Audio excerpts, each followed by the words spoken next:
भिवंडी में धामनकर नाका मित्र मंडल और स्वाभिमान सेवा संस्था का 37वां गणेश उत्सव भव्य रूप से शुरू हुआ, जहां वरिष्ठ नेता आरसी पाटिल ने परंपरागत विधि से पप्पा की आरती कर उद्घाटन किया। इस बार मंडल ने वृंदावन चंद्रोदय मंदिर की 130 फुट ऊंची प्रतिकृति तैयार की है, जो श्रद्धालुओं का मुख्य आकर्षण बनी। परंपरानुसार वृद्धाश्रम के बुजुर्गों को प्रथम दर्शन कराए गए। भिवंडी में 120 टायर का ट्रक फंसा, 6 घंटे जाम। भिवंडी के बंजारपट्टी नाके पर बुधवार सुबह 120 टायर का ट्रक बीच सड़क पर फंस गया, जिससे घंटों अफरा तफरी मच गई। एक्सल टूटने से ट्रक न आगे बढ़ सका न पीछे। पुलिस और प्रशासन ने नया एक्सल मंगवाकर मरम्मत की और करीब 6 घंटे के बाद ट्रक हटाया गया। इस दौरान यातायात बाधित रहा और एक पेड़ भी क्षतिग्रस्त हो गया। भिवंडी कल्याण रोड पर आनंद होटल और वेलकम होटल ट्रैफिक जाम का बड़ा केंद्र बन चुके हैं।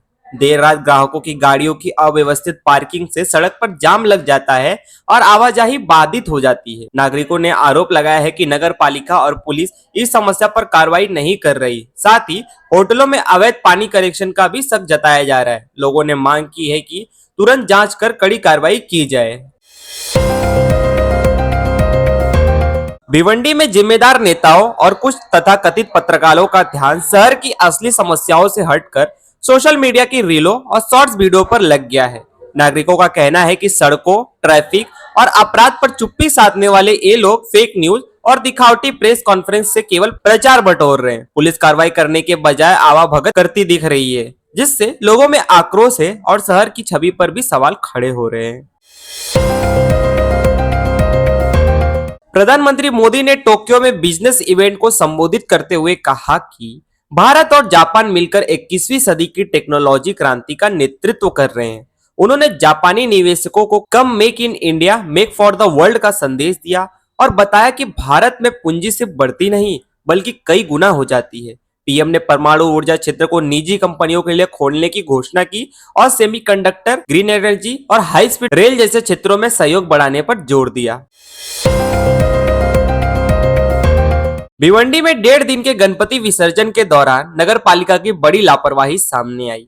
कुल 3,745 प्रतिमाओं में से 185 मूर्तियां कृत्रिम तालाबों में विसर्जित की गई, लेकिन ठेकेदार की लापरवाही से कई तालाबों में पानी ही नहीं भरा गया। वाराला तालाब घाट पर तो 2 श्रद्धालु डूबते डूबते बचे, जिन्हें युवकों ने बचाया। 18 लाख रुपए का ठेका देने के बावजूद व्यवस्था फेल होने पर नागरिकों ने प्रशासन से जवाब मांगते हुए कड़ी नाराजगी जताई है।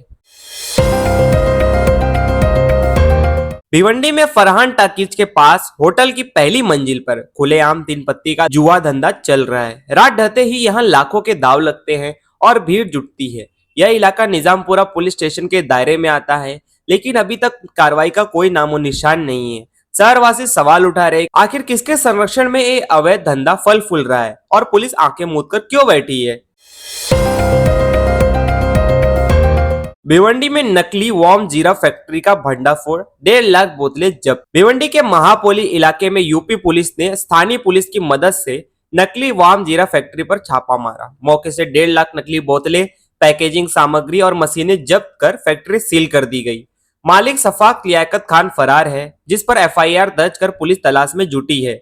इस कार्रवाई से इलाके में हड़कंप मच गया है।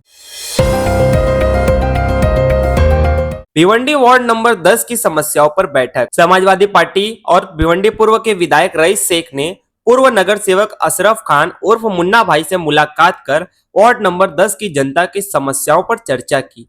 उन्होंने नागरिकों की चिंताओं पर गंभीरता से बात की और अधिकारियों से समय पर समाधान का आश्वासन दिया। मोदी का जापान दौरा, भारत जापान रिश्तों को नई ऊंचाई। प्रधानमंत्री नरेंद्र मोदी जापान यात्रा पर सेंदाई पहुंचे, जहां वे शिंकानसेन ट्रेन से प्रधानमंत्री इशिबा के साथ गए। इससे पहले टोक्यो में मोदी ने जापान के 16 प्रीफेक्चर गवर्नर से मुलाकात कर व्यापार, नवाचार, स्टार्टअप्स और आर्टिफिशियल इंटेलिजेंस जैसे क्षेत्रों में सहयोग बढ़ाने पर जोर दिया। मोदी ने इस दौरे को भारत जापान मित्रता के लिए एक बेहद उत्पादक बताया।